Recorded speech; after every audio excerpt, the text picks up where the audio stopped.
Hey guys, it's Chris again, and we're still working on the old Amiga 2000, and I got a present today from Bulgaria. I'm in the United States, and this has to go through customs.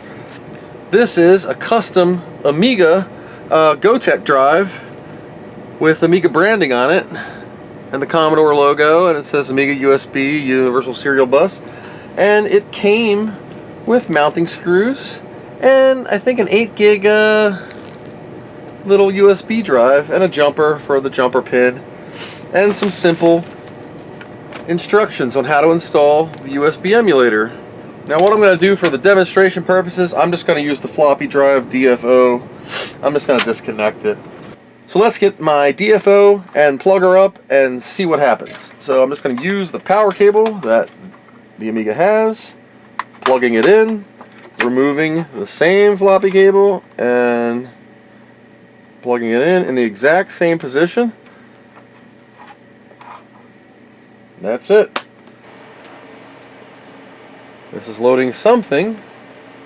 Cortex Amiga floppy emulator init DF0. Init in progress. After the war, airport and selector. So I'm going to choose selector, and then that's where you can get. Okay, so I'm going to choose number 3, selector. Okay, save and restart. Restarting, I'm going to choose number 3 because there's nothing on it. Blank. Hopefully my workbench will load now. Looks like it's booting off the hard drive. I saw a magic workbench error when I fired this up. It's trying to boot off of, okay, so what I'm going to do, I'm going to pull this out. Okay, Magic Workbench loaded.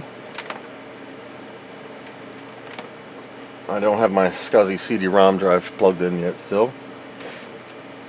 Okay, so taking this and just, it says DFO with a question mark, so I'm going to put this in.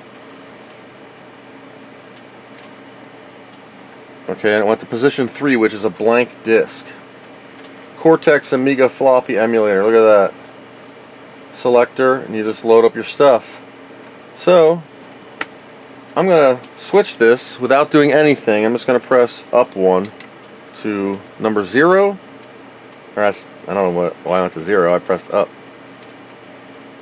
Cortex floppy Amiga emulator. Is they all named that? Startup sequence. So I'm going to go to 1. That was that airport disk or something like that was on it. No DOS. Okay. 2.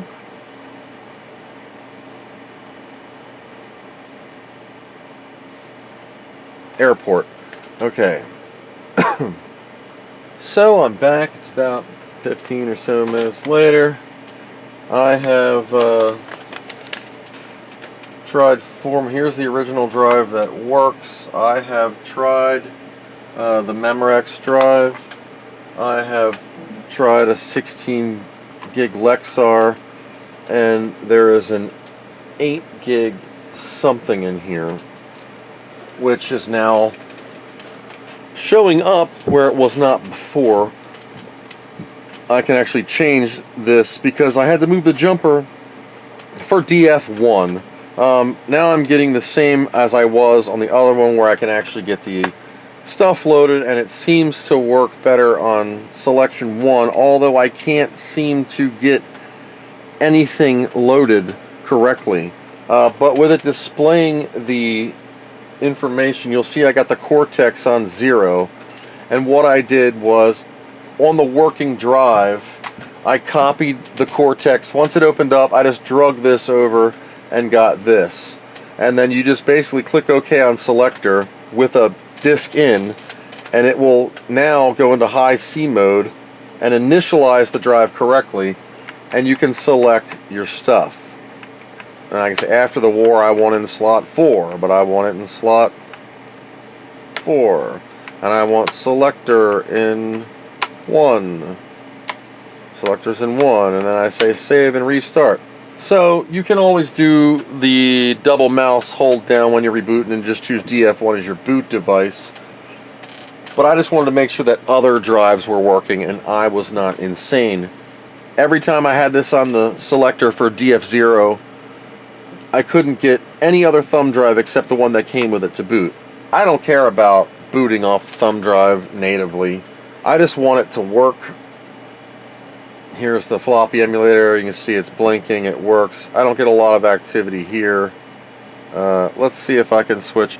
So, of course, the DFO icon right here is the one that's not plugged in. So here's DF1. Cortex, you can see there's a, well, you can't see it right now, but the disk drive is blinking. Okay, and DF1. High C, HC. I should have a workbench in here now. So there's workbench 3.0.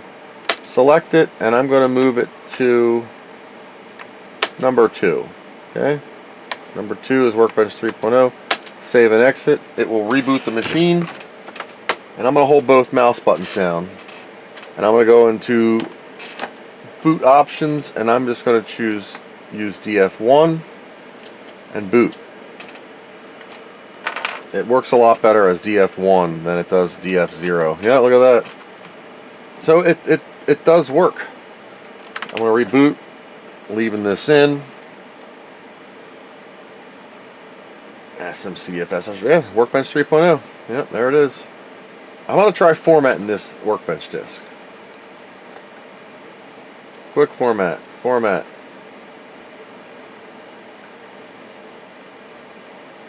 Okay. So there we go. I have a blank. Perfect. I'm ejecting the drive. I'm going to rename this blank disk.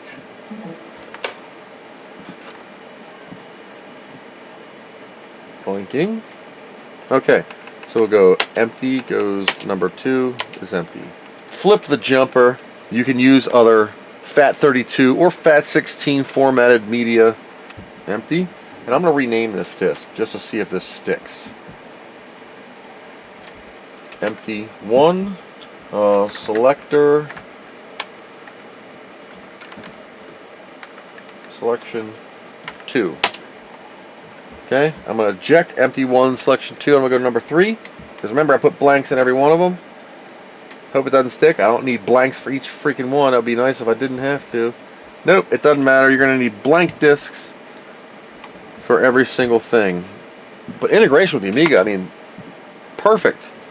Perfect. Minus a little bit of finesse and figuring the interface out, it works great. It's going to save me a lot of bit rot. Once I figure out how to read DMS disks into ADF, there's a program called Transdisk I have on the UAE side, but on the actual Amiga, I'm going to copy that over from my Amiga Forever disk. Once I hook my SCSI ribbon back up and button this sucker back up, so we're back in business, I'll get this mounted here. I'll do a final Gotek update with the closed Amiga case. BBS online via Telnet. I'll post the address in the description of a follow-up video, and you can sign on to my CNET Amiga BBS, and we can communicate like it's 1990 whatever. Then I'll get it linked up to Fido and all the other stuff, so you can send UCP, internet, email, all that good jazz. Once again, thanks for watching me with all this old crazy crap. My YouTube studio is totally trashed with PC and Amiga stuff, and I'm gonna wrap this up. So thanks for watching. Thumbs up for me. Take care.